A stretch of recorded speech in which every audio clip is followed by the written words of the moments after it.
Hello po mga kasantay. Ang company po namin ay naghahanap pa rin ng magiging ka-business partner. Kaya kung kayo man po willing magnegosyo ng ganitong klaseng produkto po ng Santay Barley, mag-message lamang po kayo at ibibigay ko po sa inyo ang mga detalyeng dapat niyo pong gawin. Sa company po namin may tinatawag kaming Philippine Package at Global Package po. Pag sinabing global, pang OFW po. At ang Philippine Package, pang Pilipinas. At may tatlo pong packages po ang Philippine Package. Ito po yung starter package na nagkakalaga ng 4,988. Pero ang produktong ibibigay po sa inyo ay nagkakalaga ng 5,520 po. May one account na po kayo dyan.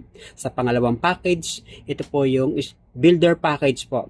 Nagkakalaga naman po ito ng 15,988 pero ang produktong ibibigay po sa inyo ay nagkakalaga ng 20,180 po. Sa pangatlong package, ito yung tinatawag namin na ultimate package po. Nagkakahalaga naman po ito ng 88,988 po.